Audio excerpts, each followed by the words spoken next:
Sa video na ito ay pag-uusapan po natin ang isang mainit na issue tungkol dito kay Pi Network, isang crypto project na matagal na pong inaabangan ng marami. Akala ng iba, pagkatapos po ng kanyang mainnet launch nitong nakalipas po na February 20 ay magtutuloy-tuloy na ang pag-angat ni Picoin. Pero nitong mga nakaraang linggo ay tila nagkaroon po ng plot twist. May mga balita na nagsasabing hindi na raw makapag-withdraw ang ilang users ng kanilang Picoins mula kay MEXC Exchange. Aba, hindi ito maliit na balita dahil ang withdrawal ay napakahalagang parte ng kahit anong crypto ecosystem. Kung hindi mo ma-withdraw ang token mo, parang hawak mo lang ang resibo pero hindi mo makuha ang produkto. Kaya yan po ang siyang ating pag-uusapan sa video na ito. Pero bago po tayo magpatuloy ay pakibasa na lamang po muna ang disclaimer dito sa ibaba ng ating screen.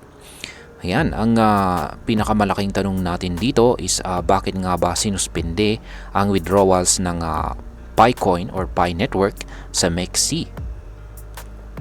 Ayon po sa mga reports mula po sa iba't ibang crypto forums at saka social media platforms, maraming Picoin holders ang nagsabing hindi nila ma-withdraw ang kanilang tokens mula sa MEXC.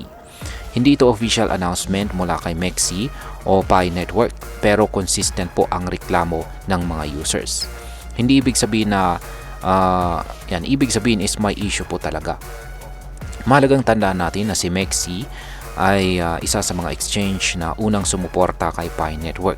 Kaya nakakagulat para sa karamihan na bigla na lang nagkaproblema sa withdrawals.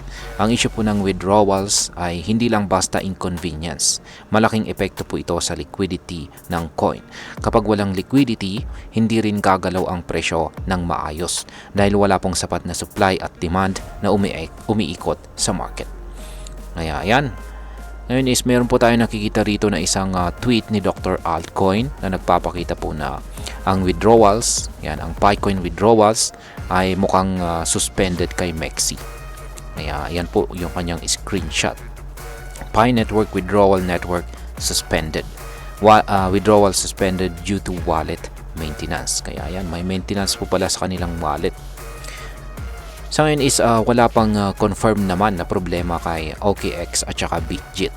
Nakapag-trade pa rin ang mga users at mukhang functional naman ang kanilang withdrawal features.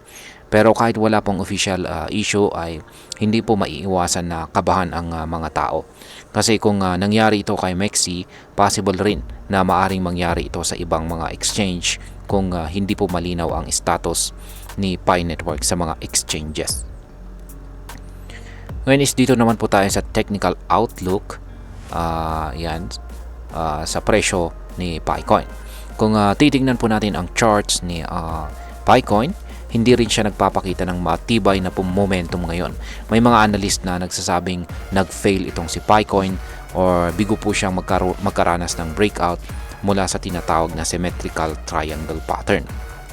Dahil dito ay bumagsak po siya ng konti at ngayon ay nasa presyong mga 0.63 ang kanyang presyo. Kung makakabalik po siya sa presyong 0.85, posible raw ang rally papuntang 0.89 hanggang 0.91. Pero kung bababa po siya sa presyong 0.83, baka bumagsak pa siya lalo sa presyong 0.80 na tinatawag na critical support level. Ibig sabihin ay nasa delikadong zone na po si Picoin ngayon. Naghihintay po ang market kung makaka-recover ba siya o tuluyan na siyang bababa. Isa pang dahilan nito ay ang market uncertainty.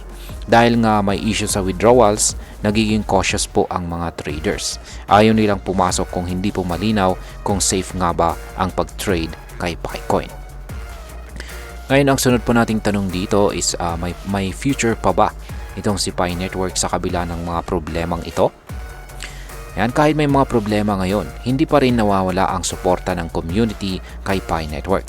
Marami pa rin po ang naniniwala sa long-term vision ng project. Kaya bakit nga ba? Unang dahilan ay meron na po silang Telegram wallet na nakakatulong sa peer-to-peer transactions. Pangalawa, inaabangan din ang paglabas ng mga decentralized applications or dApps na tatakbo o mag-ooperate sa Pi Network ecosystem. Ibig sabihin ay unti-unti nilang binubuo ang real-world utility ni Pi Network. Hindi lang ito pang trade kundi may gamit sa totoong buhay. Ang tanong ngayon, makakabawi ba itong si Picoin sa ganitong sitwasyon? Yan, ang kasagutan po dyan ay posible.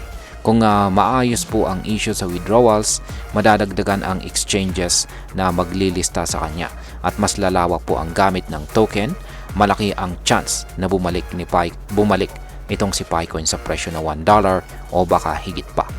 Pero sa ngayon, kailangan muna nilang patunayan na sila ay compliant sa mga rules ng exchanges at kailangan nilang linawin kung operational na ba talaga sila bilang crypto project o prototype pa lamang. Ngayon ay pag-usapan naman po natin ang posibleng maging epekto nito para sa atin bilang mga Pinoy crypto traders at investors ni Picoin. Yan, malaki. Yan, malaki po ang epekto nito. Una sa lahat ay maraming Pinoy ang sumali kay Pi Network mula pa noong mining phase nito. Marami po sa atin ang umasa na isang araw ay kikita tayo mula sa mga namina nating tokens. Kaya natural lang na mag-alala tayo kung may ganitong klase ng balita. Pangalawa, ang issue po sa withdrawal ay paalala na mahalagang pumili po tayo ng mga crypto projects na may malinaw na structure at saka transparency. Hindi po sapat na may hype lamang o malaking community. Dapat ay meron po tayong sapat na suporta sa mga exchanges, malinaw ang tokenomics at kayang i-withdraw at gamitin ang ating coin sa totoong buhay. Yan, bilang panghuli ay ang masasabi ko naman tungkol dito ay para sa akin ay hindi pa ito katapusan ni Pi Network. Pero ito po ay isang wake-up call sa kanilang team at community. Dapat po nilang ayusin ang relasyon nila sa mga exchanges tulad po ng MEXC at dapat din nilang i-communicate ng maayos sa publiko ang status ng withdrawals. Hindi ito simpleng bug o glitch. Isa po itong malaking tanong sa credibility ng project. Kaya kung gusto po nilang magtagal at mapanatili ang tiwala ng mga tao, kailangan nilang magpakita ng transparency at commitment. At para sa atin, bilang mga Pinoy crypto traders, huwag po tayong padalos-dalos. Oo, exciting po ang crypto, pero dapat laging may due diligence. Alamin natin kung ano po ang project, yan, saan po siya nakalista, at paano po siya gumagalaw sa market. Hindi sapat po ang hype, kung saan ay kailangan po natin ng value at saka utility. At ayan, hanggang dito na lamang po tayo sa video na ito mga ka-crypto. Marami pong salamat sa panonood. Ingat po tayo lagi at God bless po sa ating lahat.